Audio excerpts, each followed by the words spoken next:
Parlons Cheval, le podcast de l'Institut français du cheval et de l'équitation.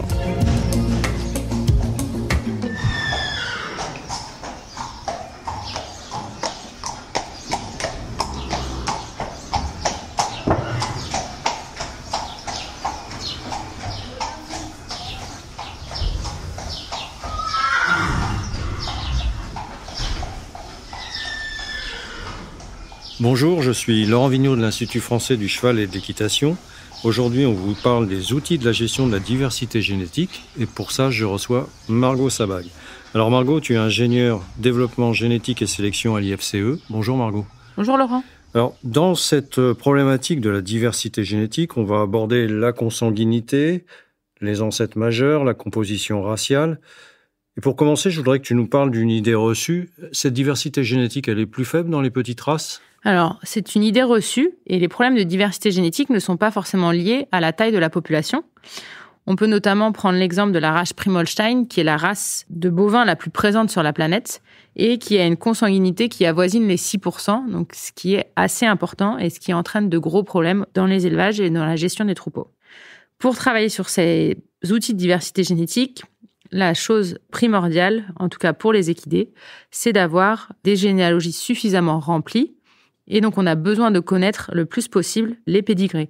Donc, c'est des outils qu'on va estimer assez facilement pour des races françaises et sur lesquels on aura peut-être des estimations un peu moins précises lorsqu'on a un apport de sang étranger pour lequel on enregistre, lors de leur arrivée en France, seulement 2,5 générations dans la base de données CIR. Alors, premier élément majeur de ces outils de diversité génétique, la consanguinité. Est-ce que tu peux nous définir ce que c'est que la consanguinité ? La consanguinité, c'est l'accouplement entre deux reproducteurs apparentés, c'est-à-dire deux reproducteurs qui ont un ascendant en commun, un parent, un grand-parent, un arrière-grand-parent, ou le plus loin possible, parce qu'on calcule la consanguinité sur l'ensemble du pédigré connu. Donc il n'y a pas de limite à remonter dans les générations. On remonte le plus loin possible, et plus on remonte, plus l'estimation du coefficient de consanguinité est bonne. Alors, est-ce que cette consanguinité se transmet ? Alors non, la consanguinité ne se transmet pas. On peut prendre un exemple. Si on croise un reproducteur New Forest avec un reproducteur Welsh, par essence, ils n'auront pas de parents en commun. Donc, leur produit sera non consanguin avec une consanguinité égale à 0. Cette consanguinité, elle est recherchée parfois par les éleveurs. Alors, cette consanguinité, elle peut avoir des avantages, notamment en essayant de fixer des caractères d'intérêt, comme par exemple le DMRT3 chez le trotteur. Donc, on peut essayer de faire naître des chevaux porteurs de la mutation sur leur DMRT3. Ouais, donc là, on va mieux fixer les caractères. Mais elle a des inconvénients aussi. Elle a aussi des inconvénients parce que si on fixe des caractères d'intérêt, on peut aussi fixer des caractères de, entre guillemets, désintérêt. On peut prendre l'exemple de la PSSM, notamment chez le Quarter Horse, ou un exemple dans une autre espèce, le GMQ, c'est-à-dire la croissance des animaux chez les ovins.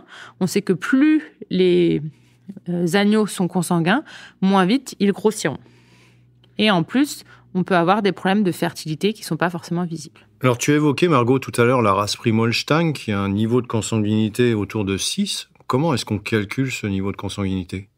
Alors, le calcul est fait, si on veut manuellement, par une méthode qui s'appelle la méthode des chemins, où on a mis à disposition des éleveurs sur le site de l'IFCE un outil de simulation qui permet de choisir une mère enregistrée dans la base CIR et un père enregistré dans la base CIR et d'avoir la consanguinité de leurs produits fictifs. Si on veut donner des échelles de grandeur, des frères et des sœurs, ils sont à quel niveau ? Des frères et des sœurs, ils sont à 25% de consanguinité, et des cousins, ils sont à 6,25%. Oui, des cousins germains, ça veut dire qu'ils ont deux grands-pères ou grands-mères en commun. C'est ça.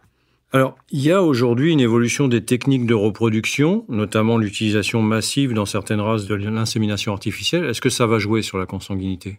Alors, ça peut jouer de façon favorable, mais aussi de façon défavorable. Ça peut être défavorable lorsqu'on utilise de façon disproportionnée l'insémination avec certains mâles comparé à d'autres. Donc, à la première génération, on n'aura pas de problème, mais à la génération suivante, on aura un nombre important de filles et de fils issus du même père à croiser, et là, ça va avoir un effet défavorable. Ça peut aussi avoir un effet favorable lorsqu'on travaille sur des races où peu de mâles sont disponibles, ou dans des zones géographiques bien précises. Et du coup, l'utilisation de l'insémination artificielle, notamment dans les races locales et les races de territoire, peut permettre d'avoir un accès à plus de mâles quand on est, par exemple, hors berceau. Oui, on va aller chercher des étalons un peu plus loin, ouais. Dans les races bovines qui ont fortement utilisé l'insémination artificielle, on a quand même pu constater des conséquences importantes. Alors, on a constaté des conséquences importantes. On peut prendre notamment l'exemple d'un taureau qui s'appelle Hodgesman, en race Primolstein, qui a 5000 filles et plus de 1800 fils reproducteurs. Donc, à la première génération, c'est pas grave parce qu'ils sont tous issus du même père, mais à la génération d'après, voire toutes celles d'après, on va se retrouver avec des croisements qui vont être difficiles à raisonner parce qu'on aura ce taureau en commun qui sera toujours présent dans les pédigrés. Et dans la race pur sang anglais, est-ce qu'on peut considérer que l'absence d'insémination les a sauvés un peu de cette consanguinité ? Alors, je ne sais pas si c'est l'absence d'insémination ou si c'est la taille de la population avec les mouvements partout sur la planète, mais effectivement, on n'a pas forcément beaucoup de problèmes de consanguinité chez le pur sang anglais, alors qu'on entend très souvent les éleveurs dire qu'ils essayent de faire des croisements consanguins. Alors, on va attaquer maintenant le deuxième volet de ces outils, les ancêtres majeurs. Alors, est-ce que c'est la même chose que les chefs de race ? Non, les ancêtres majeurs ne sont pas forcément la même chose que les chefs de race, et la première différence qu'on peut faire, c'est que les ancêtres majeurs peuvent à la fois être des mâles, mais aussi des femelles. Alors que quand les éleveurs parlent de chefs de race, ils parlent forcément de la voix mâle. Et en femelle, on peut citer un exemple que tout le monde connaît, qui est notamment Girondine, qui est ancêtre majeur chez les selles français, qui est notamment la mère d'Almé et la grand-mère de Castor. Ces ancêtres majeurs sont en fait des ancêtres qui sont responsables d'une portion élevée de gènes dans la population actuelle, ce qui fait que dans les petites races, la liste peut fluctuer plus ou moins rapidement. Et parfois, ces reproducteurs, malgré leur grande présence, sont toujours actifs. Oui, on a des reproducteurs qui sont ancêtres majeurs et qui sont toujours actifs, ce qui peut poser un problème parce que ça veut dire que s'ils sont toujours actifs, ils prennent une part de plus en plus importante dans la population et du coup, on va pouvoir avoir des problèmes aux générations d'après. Et on a aussi ceux qui sont de race étrangère, entre guillemets, à la race considérée. On peut prendre un autre cheval que tout le monde connaît bien, qui est le cas de Ibrahim, qui se retrouve ancêtre majeur chez les poneys français de selle, ce qui peut amener à poser quelques questions. Alors, que doivent faire les organismes de sélection par rapport à ce problème ? Alors, les ancêtres majeurs, c'est un outil qui peut servir pour les organismes de sélection. L'idée est de regarder combien d'ancêtres majeurs représentent 50% des gènes de la population. Et s'ils sont trop peu nombreux, on est en présence alors d'un goulet d'étranglement, c'est-à-dire d'une perte de diversité génétique. Et malheureusement, cette perte ne pourra pas être regagnée dans le futur. C'est des gènes qui sont perdus à jamais. Et pour les éleveurs ? Les éleveurs, eux, peuvent se servir de l'outil des ancêtres majeurs pour essayer de favoriser les croisements en ayant la présence d'un ancêtre majeur en particulier, ou dans le cas où les ancêtres majeurs sont très anciens, de faire des croisements alors que ces ancêtres ne sont pas forcément visibles sur le pédigré à 5 générations. Tu peux nous citer des exemples d'ancêtres majeurs ? Alors, en 2024, pour les selles français, les 5 premiers ancêtres majeurs sont Ibrahim, Diamant de Sémizi, Furioso, Ranzo et Girondine. Oui, Girondine qu'on retrouve à ce niveau-là, oui. Alors, dernier volet de ces outils de diversité génétique, la composition raciale. Alors, la composition raciale, c'est le taux de chaque race qu'on retrouve chez un individu, c'est-à-dire la race de ses ancêtres les plus lointains. On remonte, là encore, le plus loin possible dans la généalogie. Et elle peut avoir plusieurs utilisations, notamment quand on fait des croisements. La première utilisation est lorsqu'on veut inscrire notre poulain dans un livre ouvert, par exemple le demi-sang arabe. On sait que la condition sine qua non pour inscrire un poulain au demi-sang arabe est qu'il doit avoir 50% d'arabe. Donc, grâce à la composition raciale des parents, on peut calculer la composition raciale d'un poulain. On peut aussi se servir de la composition raciale quand on veut inscrire à des registres, par exemple le registre du selle français originel, où on le sait que pour inscrire un poulain au selle français originel, il faut qu'on retrouve chez lui que les races fondatrices du selle français.